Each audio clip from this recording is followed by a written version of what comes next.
Hey, this almost seems like a Saturday Night Live skit. Fox News is now warning there may be too many jobs. Too many people might be working, and this could be a warning sign for the economy. How? How is that possible? Well, like with everything, with almost everything, there's sometimes like a kernel or a grain of truth somewhere up the chain in the analysis. And I'm using the term analysis extraordinarily loosely. And we have actually previously spoken about this. Oh, if inflation is up, that's bad. But if inflation is down, that's also bad because it signals there might be a demand collapse. And either way, we're heading towards a recession. With most economic indicators taken to their extreme, you can argue that either very high or very low isn't good.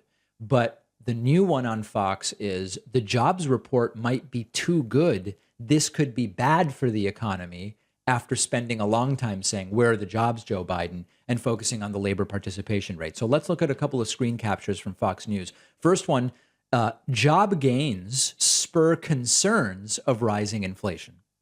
So let's explore that. How does that work? Well, the more people that are working, the more people that have money to buy things. If more people want to buy the same limited number of things, you would expect that prices could go up. It's just there's more demand. So people selling stuff, if you've got 100 people who want to buy your sneakers, you're going to be able to charge more than if there's only one person who wants to buy your sneakers. Okay, there's a kernel of that there.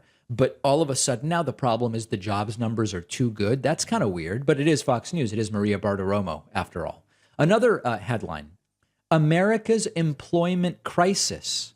There are too many job openings. There's too many companies hiring compared to the number of people looking for jobs. And they put up that they call this a crisis. There's 11 million job openings, but there's only 6 million unemployed people. That's a crisis all of a sudden. Now, remember, when it's convenient to them, they say, well, the official number of unemployed workers doesn't reflect the real number because you're only considered unemployed if you're actively looking for a job. If you are demoralized by not finding a job, you'd still like one, but you've just sort of given up, you're no longer considered unemployed. So the right loves to say that the real number of unemployed people is millions and millions higher than the official number because you've got all these people working part-time who would like to be working full-time, and that's not reflected in the numbers. People who have just given up because they can't find a job. So now all of a sudden they don't mention that. Now they just say, hey, there's 11 million open jobs and 6 million unemployed workers. The other funny thing about this is they insist that immigrants, legal and illegal, are coming to the United States, taking all of our jobs and making it harder for the American-born worker to find a job. Well, if your new argument is that there's a shortfall of 5.5 million people, there's 5.5 million more jobs than people, wouldn't you want those immigrants to come in to work some of these jobs? So it's all completely and totally incoherent. Now, there's a real economic conversation to have here, and I'm glad to have it. It's not a partisan conversation, at least in principle, although the solutions that are often proposed become extraordinarily partisan. We've talked before. No matter what numbers there are with most indicators, you can make the case that at one extreme or the other, it could be bad for the economy. Now, sky is falling headlines get way more attention. The economists and the financial analysts who predict crashes get way more clicks than the people who say, hey, you know what? Things will probably be more or less okay over the medium term. When it comes to the inflation numbers, we've started to see a turnaround in the messaging from the right. The first messaging was there's so much inflation, nobody can afford anything. This is a disaster for the economy because things are going to get so expensive. Nobody's going to buy stuff. That'll hurt businesses. The businesses will have to fire people. It's going to be a recession. Okay.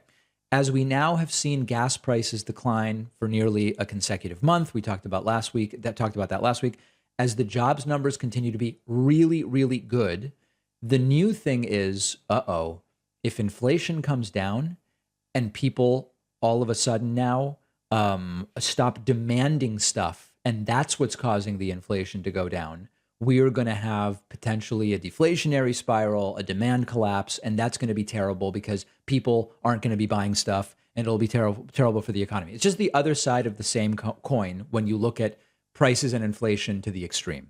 The reality is pretty boring, okay? The reality is it's very rare, not impossible, but it's very rare to have a recession when you have you're so close to full employment and we have a steady rate of inflation, which is slowly coming down. That's an important thing that's often not mentioned. Inflation has been high, and I'm not pretending that it hasn't been a problem. It's been a problem. Inflation has been high, but it's now for several months been quite steady. There's no escalating inflation where it's year over year. Well, look, it looks like it's about 8%, it's about 9, it's 10, 11, it's 12. It's been kind of steady at this high sevens, low eights number, and it's slowly likely going to start coming down. Recessions are not particularly common in that scenario where the employment situation looks good and businesses, generally speaking, are looking to hire and inflation is steady. Is it impossible that we would get a recession? No, it's not impossible, but it's not particularly likely. And that makes for pretty boring economic analysis, but it is the reality as the numbers point to so far. So the new one from Fox, the economy might be too good for its own good. Find me on Twitter at dpacman. Let me know if this one surprises you. One of our sponsors today is Blue Chew, a unique online service delivering the same active ingredients as Viagra and Cialis in a chewable form and at a fraction of the cost. And they're giving my audience an entire month's supply for free. So if you think you could benefit from an extra boost of confidence when it's time, all you have to do is take a short quiz on their website. A licensed doctor approves your prescription. The medication comes straight to your home within days in a discreet package. No driving around to the doctor's office or the pharmacy. No waiting around. No awkward conversations with your doctor. All of Blue Chew's tablets are made in the USA. The entire process is just a few clicks. Go to bluechew.com. The link is underneath this video. They'll give you an entire month's supply for free when you use the promo code PACMAN. All you have to do is pay $5 shipping.